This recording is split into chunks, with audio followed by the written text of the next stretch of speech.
Hello everyone, welcome to Ruchi Tech YouTube channel. అందులో first point ఏంటి అంటే ఇప్పుడు ఇప్పుడు మామూలుగా మనం ఇంతకుముందు తెలుసు మనకి ఇది ఒక ఆటం అనుకుందాం అనుకోండి. ఈ ఆటంలో మిడిల్లో ఉండేదాన్ని ఏమంటారు? న్యూక్లియస్ అంటారు, అవునా కదా? ఈ న్యూక్లియస్లో ఏమేమి ఉంటాయి? న్యూట్రాన్స్ ప్లస్ ప్రోటాన్స్ ఉంటాయి. Electrons are revolving around the nucleus, అవునా కదా? ఇవి ఇలా రివాల్వ్ అవుతూ ఉంటాయి. ఫర్ ఎగ్జాంపుల్ ఇది ఒక ఆటం అని కన్సిడర్ చేస్తే ఎలా ఉంటుందని మీకు ఎగ్జాంపుల్ కోసం చూపిస్తున్నాను.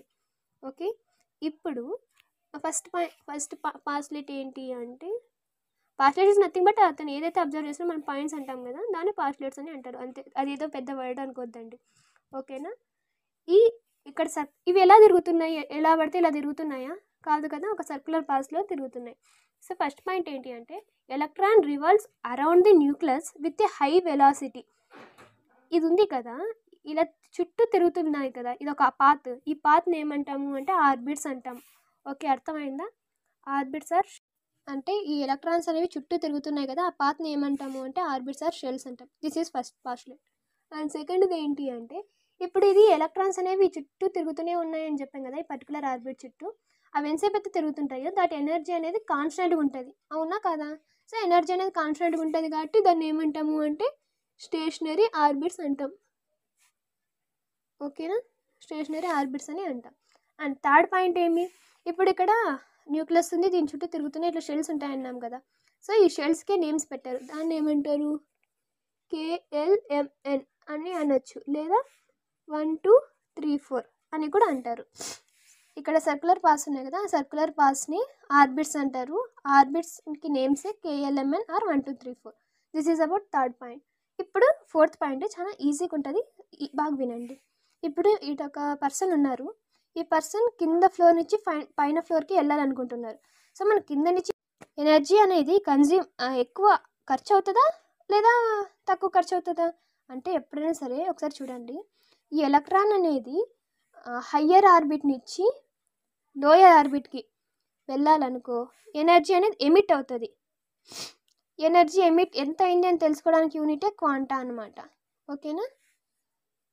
ఎప్పుడైనా హయ్యర్ నుంచి లోయర్కి అయితే ఎమిట్ అవుతుంది, మన ఎనర్జీ అనేది ఖర్చు అవుతుంది, ఈజీగా గుర్తుపెట్టుకోండి. అండ్ లోయర్ నుంచి హయ్యర్ కంటే కింద నుంచి, అంటే మనం ఎక్కేటప్పుడు బాగా ఎక్కుతాం, దిగేటప్పుడు తెలుస్తుంది కదా. సో అలా మీకు గుర్తుంటుందని ఇలా చెప్తున్నా. ఎనర్జీ అనేది అబ్జర్వ్ అవుతుంది. సేమ్ అంటే ఎలా అబ్జర్వ్ అవుతుంది అంటే in the form of quanta. Fourth point అయిపోయింది, ఫిఫ్త్ పాయింట్ అయిపోయింది, సిక్స్త్ పాయింట్. ఇప్పుడు ఈ ఉన్నాయి కదా, ఫర్ సపోజ్ ఇదంతా చుట్టూ తిరుగుతున్న ఎలక్ట్రాన్ ఉంది కదా, ఈ ఎలక్ట్రాన్ అనేది ఒకవేళ ఎమిట్ అయినా అబ్జర్వ్ అయినా ఎంత అయ్యింది అని తెలుసుకోవడానికి మనకు ఒక ఫార్ములా ఉంది. దట్ ఈస్, ఆ ఫార్ములానే delta E equal to hμ అనమాట. మామూలుగా డెల్టా E అంటే ఏంటి? Difference in the energies. మనము ఎనర్జీ ఎమిట్ అయినా లేదా అబ్జర్వ్ అయినా దాని మధ్య డిఫరెన్స్ని డెల్టా Eతో డినోట్ చేస్తాం. అండ్ H అంటే ప్లాంక్స్ కాన్స్టెంట్. అండ్ తర్వాత ఇది వచ్చేసి ఫ్రీక్వెన్సీ ఆఫ్ రేడియేషన్ అనమాట. ఇది సిక్స్త్ పాయింట్. ఇంకా లాస్ట్ వన్ పాయింట్ ఉంది, దట్ ఈస్ నథింగ్ బట్, ఇప్పుడు ఈ యాంగులర్ మూమెంట్ మనకు ఉన్నాయి కదా క్వాంటమ్ నెంబర్స్, దాంట్లో మనకు స్టేషనరీ ఆర్బిట్లో ఎంత తిరుగుతుంది ఒక ఎలక్ట్రాన్ అనేది దేనికి ఈక్వల్ అంటే MVR ఈక్వల్ టు NH/2π. ఇది చాలా చాలా ఇంపార్టెంట్. ఈ సెట్లో కానీ ఎక్కడైనా సరే ఈ ఫామ్లో గుర్తుపెట్టుకోండి, చాలా యూజ్ అవుతుంది.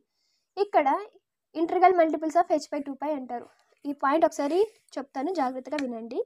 The angular momentum of the electron revolving in a stationary orbit is equal to an integral multiples of h/2π.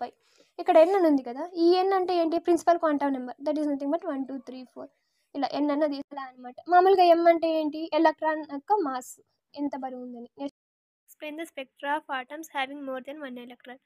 Okay, 1 electron కన్నా ఎక్కువ ఉన్నాయనుకో, ఈ బోర్స్ థియరీ అనేది ఎక్స్ప్లెయిన్ చేయలేదు.